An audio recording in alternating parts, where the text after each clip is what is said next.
and the rulers had inoculated their habits, their way of life, their way of culture, and in one way we can say they destroyed our ancient culture, traditions, customs. And we know that the providing of justice is a fountain duty of the king. Because if any sort of differences are there between the people, they used to go to the king, and king is providing the justice. So at that time they given that sort of respect because of the overburdening of the administrative matters and other things. The kings, they have parted away their power to still we remember there is a one story, a horse is going to of Akbar. We say him as a great, but some say this is not a great. But that is, I am not going to the inside a political talk. But so this is a foundation, this is a basic duty of every administrator to provide the justice. So like the Britishers, they came to power, means as you know that well aware that the East India Company, they came in 1600 and they got a charter from England, English king, and they started as a trading company. Thereafter, the company has slowly gained the territories, and then onwards they had impacted their own system of governance in our country by replacing destroying the traditional systems. So as for the medieval, I am focusing my paper upon on 17th and 18th centuries to the making of the Constitution of India up to 1950s. If you observe, we had in 18th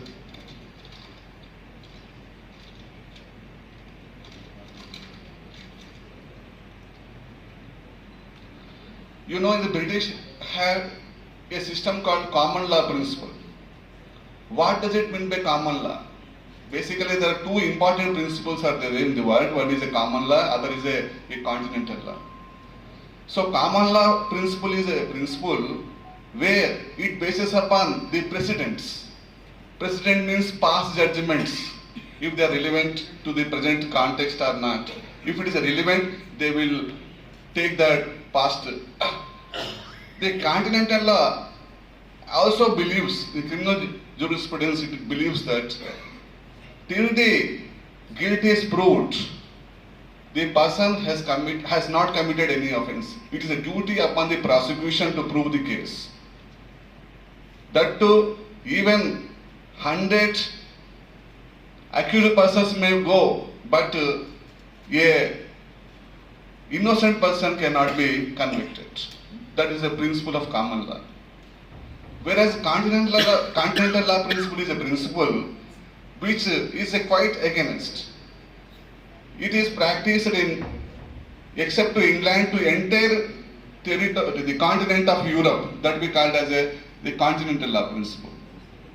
Where here, if any person is accused of any offense, it is his duty to prove that he has not committed any kind of offense.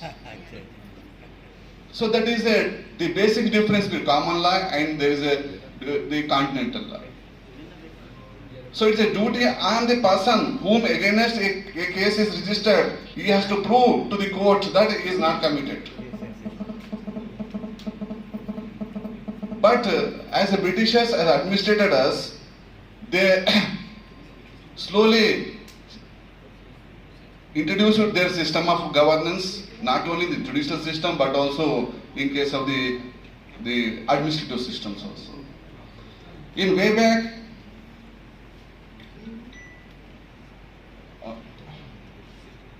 July 1726, King George I issued a proclamation stating that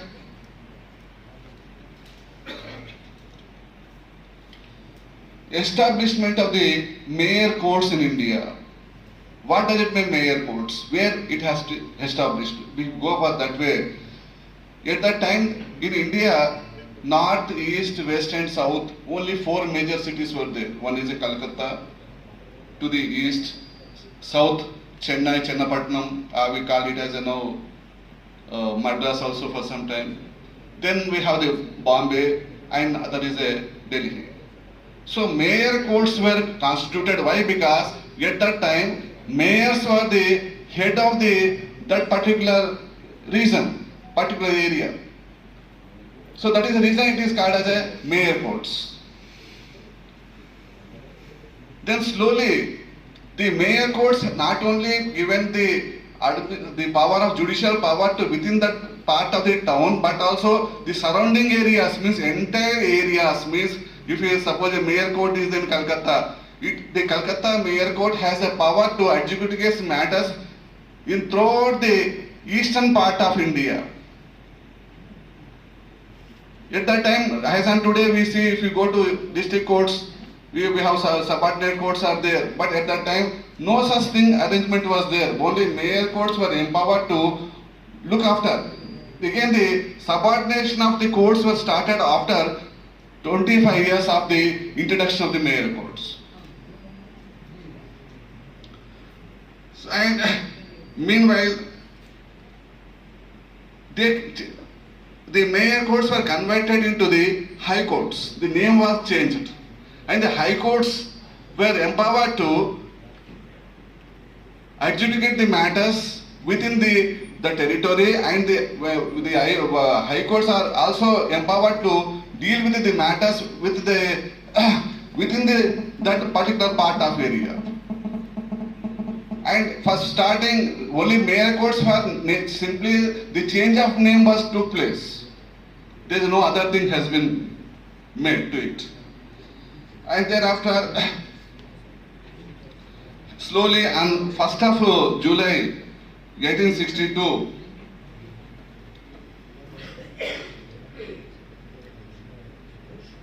Sir Bernice Petcock as appointed as a first Chief Justice of the High Court by the Britishers.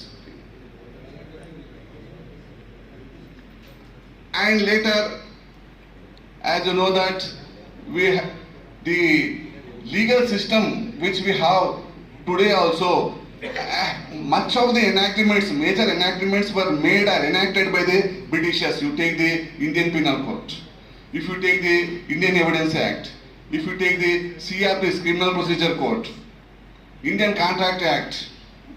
So all, as on today also, those enactments are very much force, and our system is basically basing upon those enactments only. The Indian Penal Code enacted in 1862 and Indian Evidence Act was enacted in 1872 by Stephens. Indian Contract Act was also enacted in 1872. Maybe there be made only a facial amendments to it, but basically all the principles as on today also the same principles. And one more interesting aspect is that if you open the book of the English Penal Code or English Contract Act, both are similar. Even wordings are similar, sections are similar. No much difference we could see or find between the English statutes and the Indian statutes. Not only Indian statutes, if you go to Pakistan, Bangladesh, the South Asian countries, or similar enactments are there.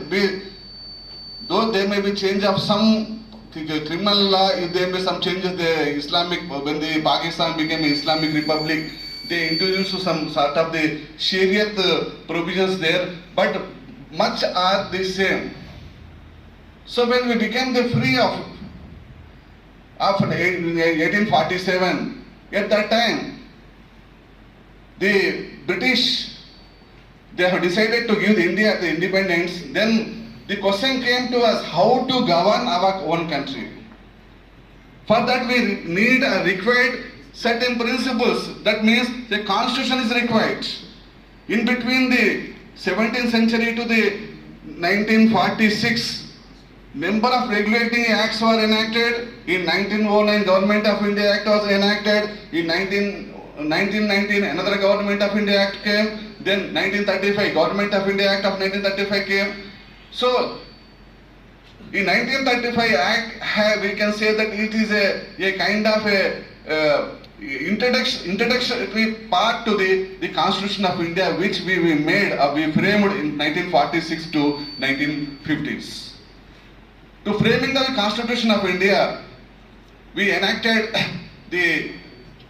we got indirectly selected a franchise, means exercising, we vote for exercise indirectly to 299 members, and 299 members had occasion to frame the Constitution of India, frame the Constitution of Pakistan, and frame the Constitution of even Bangladesh. If you refer to the Bangladesh, we got the independence in 1971-72 war, the same principles, whatever principles we are being there in our Constitution, those principles also be there in the Bangladeshi Constitution. So it took 2 years, 11 months, 18 days to frame the Constitution, and as you well aware that the Constitution Assembly has taken away the Constitution from different parts of the globe. Fundamental rights are there under Part 3 of the Constitution of India, which we borrowed from the American Constitution. Doctrine of equality of protection of law, equal protection of equality before laws. And if you take the freedoms under Article 19, we got it from the German Reich Constitution. Then, if you refer to the Directive Principles of State Policies, which are then Part 4 of the Constitution, which we borrowed from the Irish Constitution, and the Irish people they got from the Spanish Constitutions. Then there is a intercourse between the one state to other state, we brought from the Australian Constitution. Then center-state relations are there, administrative relations, judicial relations, legislative relations, which we got from the Canadian Constitution. So our Constitution is, we can say, it is a kind of a document, a bulky document. At the time of making of the Constitution of India, there were around 394 articles were there, divided into 22 parts. And schedules, 8 schedules. But during the traversing of the Constitution of India, it has becoming a bulky and bulky and bulky. Now there are around 444 articles, consisting of 12 schedules and 28 parts. So day by day means the making of the law. If you take the reference of the Justice Gray of the United States of America, he makes a question: who makes the law? చట్టం ఎవరు తయారు చేస్తారు? Simply we think that the assembly people, members elected in the assembly, members elected in the Gram Panchayati, Rajya Sabha, Lok Sabha, MLAs, MLCs, they make the law. It is wrong. He says, law is made by not the parliament or the Congress, law is made by courts. Do you agree? Why he is saying so? Simply there are some enactment was made, but interpretation of each word, each sentence is being done by advocates and the judges. So that is a kind of that is reason day by day our Constitution is becoming a very bulky and bulky and bulky. And ours is the bulkiest document. If you see the features of the Constitution, the first feature is a bulkiest document. We got the good principles from all the countries. And one more interesting aspect is that our Constitution is not only serving us, but we can say that our Constitution was borrowed by the different countries. After those countries, those liberated from the French, from Spanish, from this English, in 1960s, if you go to Africa, majority of the African countries, they opted our constitution. Deep sense of gratitude to the Telangana History Congress, the organizers, and Sir Sheshan Sir, who is an eminent person, and President Sir, for giving this wonderful opportunity, for expressing my brief, whatever things which are there in my mind, I explained. Thank you one and all.